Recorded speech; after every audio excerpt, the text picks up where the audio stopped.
Alarma na, nagkalaglaga na, NBI at Director Santiago may ibinunyag sa media, Diwata, pinatalsik sa PNP.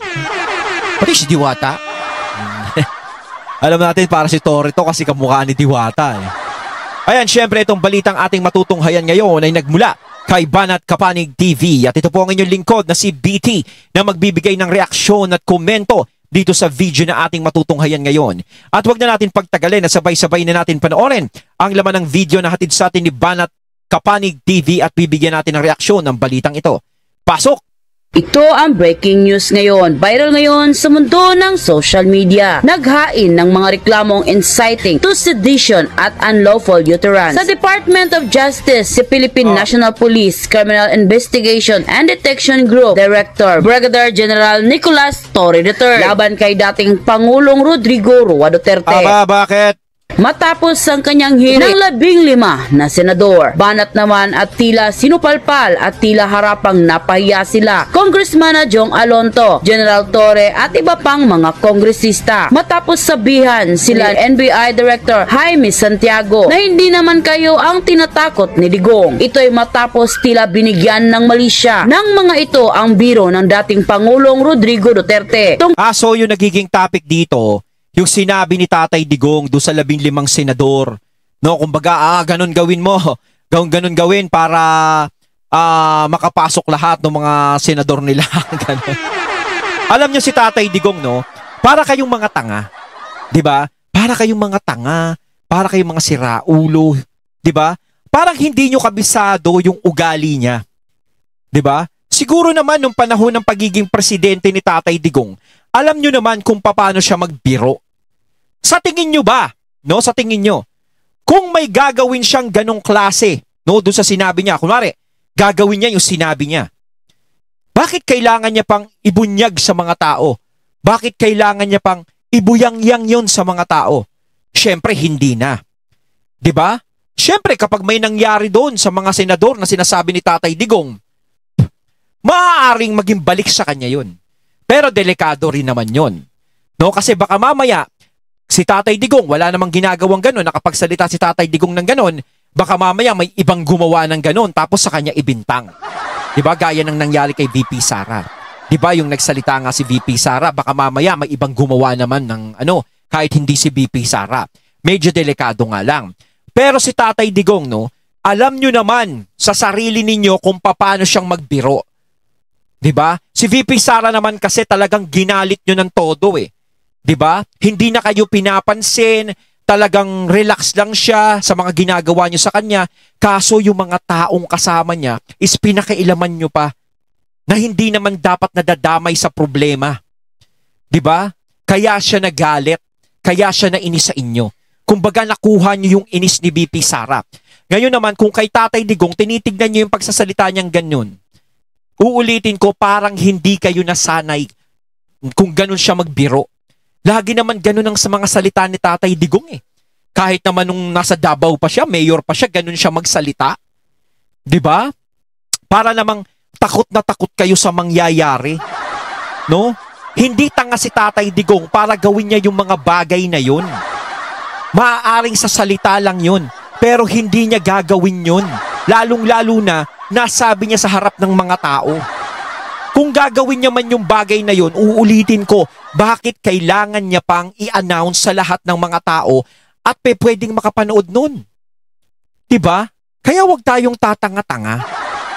Tungkol sa 15 senador. Pero bago tayo magpatuloy mga kapanig, kung bago ka pa lamang sa aming channel, ay huwag kalimutang mag-like, subscribe at i-click ang notification bell para mas maging updated ka pa lalo sa lahat pa ng mga bagong videos na i-upload namin. At yun na nga mga kapanig, matapos tila utusan ang ahensya ng NBI na imbestigahan na naging biro ng dating Pangulong Duterte patungkol sa 15 senador na mag-campaign rally ito at nagpakilala sa kanilang kandidato para sa pagka-senador. Alam nyo, itong mga to yung mga nagrereklamo dun sa biro ni Tatay Digong, mga naghahanap lang talaga ng butas yan. Bawat makikita nilang butas sa mga Duterte, siguradong irereklamo nila yun. 'Di ba? Yun yung mga pagkakataon na hinihintay nila. Sa 2025 midterm election, tila nagkaroon ng mainit na diskusyon matapos ang iginiit ni Congressman Adjong Alonto na dapat imbestigahan si dating Pangulong Rodrigo Duterte kaugnay sa kanyang pahayag tungkol sa 15 senador. Ngunit sa gitna ng kontrobersiya, diretsang sinabi ni National Investigation Commission Director Jaime Santiago na hindi dapat gawing malaking issue ang naturang biro ng dating Pangulong Rodrigo Duterte. Kaya CIDJ Director Chief Brigadier General Nicolas Torre III at iba pang kongresista at tila harapang nasupalpal ng buong katotohanan. Ayan si Torre tapos yung mga kongresista. Alam naman natin si Torre, alam naman natin yan, medyo sep-sep. Diba? Tapos alam naman natin yung ibang mga kongresista, no, yung talagang nagsulong ng impeachment kay VP Sara.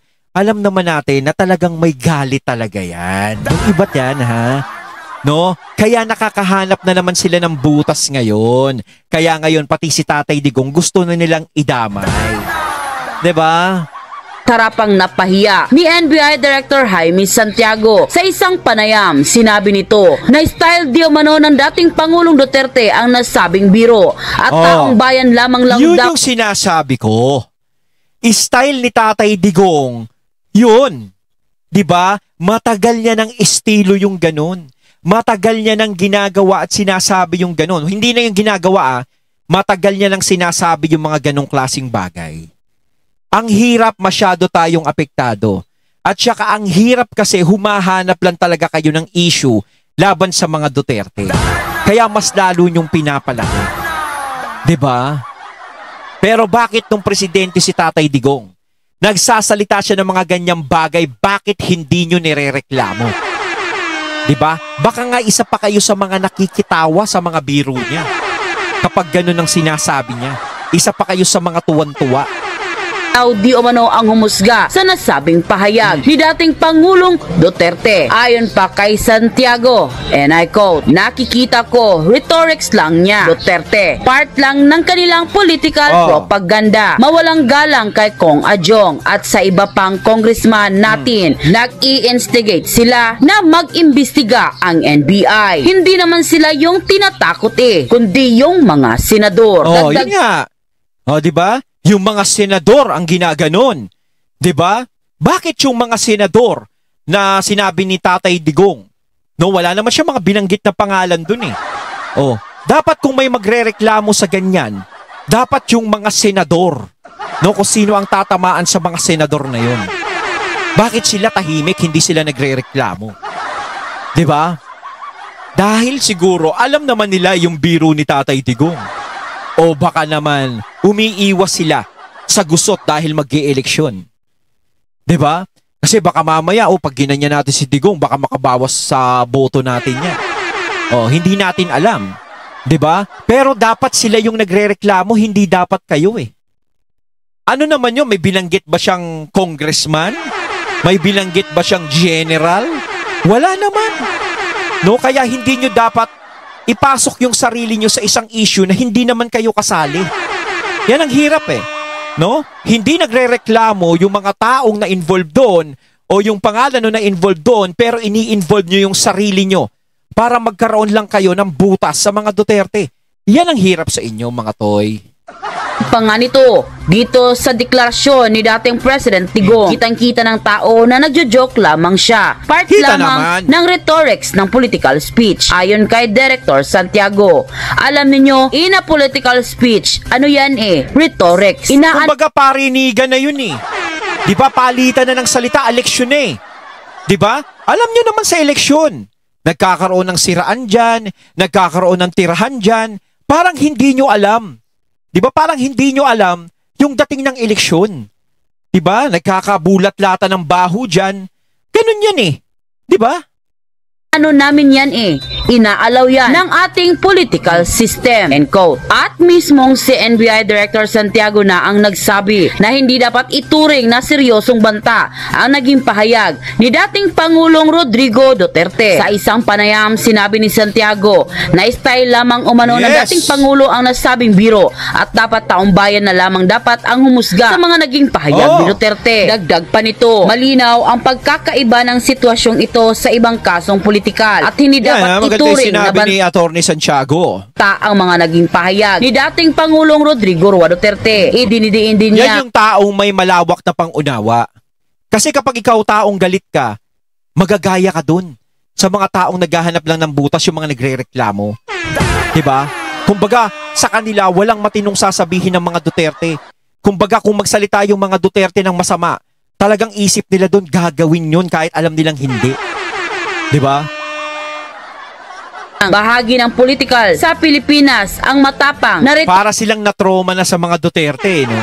At hindi ito dapat basta inuugnay sa pananakot. Ayon pa kay Santiago, ay dapat mga senador ang magsampa ng reklamo laban kay Duterte dahil sila ang pinagbabantaan ng dating Pangulo at hindi ang mga kongresista. Samantalang tila hindi nagustuhan ni Kong Adjong ang naging pahayag ng NBI Director at nagpahayag ng kanyang pagkadismaya. Anya, dapat maging maingat ang mga opisyal ng gobyerno sa kanilang mga sinasabi upang maiwasan ang maling interpretasyon ng publiko. Naman, dapat mag-ingat sa ganito para baka magkaroon ng maling interpretasyon. Kayo lang naman ang nagkakaroon ng maling interpretasyon. Dahil uulitin ko, alam ko yung mga nasa utak nyo. Alam namin kung ano yung mga nasa utak nyo about sa mga Duterte. Pero kung talagang wala sa isip nyo yung mga Duterte, di ba? Wala, hindi nyo papansinin yan. Masasabi nyo lang sa sarili nyo, ganyan talaga si Digong eh. Ganyan talaga. Mapagbiro talaga. Ganyan talaga magsalita yan. Diba? Ganyan talaga yan. Nagmumura yan.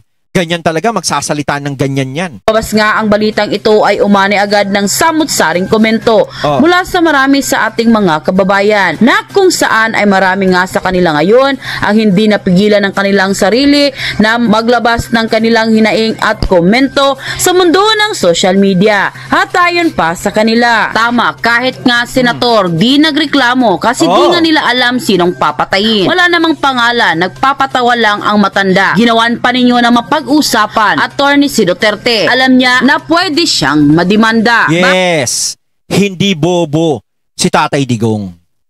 Isang attorney yan. No? Hindi siya tanga para ilantad niya sa buong Pilipinas o sa buong mundo na gagawin niya yung bagay na yun. Bakit ba problemado ka, Adjong? Sorry, hindi ikaw yon. Patulan ba? Joke lang yon. Ganito na tayo ngayon sa Pinas. Kahit joke, patulan. Downgrades na talaga. Oo, kainis. Magtrabaho kasi kayo ng maayos nang hindi kayo tinatamaan. Napaka-sensitive nyo naman pala kahit tumakbo pa kayong public servant. Well, alam naman ng lahat dahil sa pera. Oo nga, no? Bakit nga kaya kung mga senador tinatawanan lang pero yung iba, ngawa ng ngawa? Baka gustong maging sekretary. Yung mga senador nga hindi sila apektado sa mga sinabi ni Tatay Digong eh. Tapos yung mga hindi naman involved sa issue, apektado. Kunting kibot talaga, bantay na bantay. Di naman pala kayo. Kaya parang ang nangyayari ngayon, no? Parang bawal nang magsalita ang mga Duterte kahit joke. 'Di ba? Kailangan lagi na silang seryoso. No? Hindi na sila pwedeng magbiro.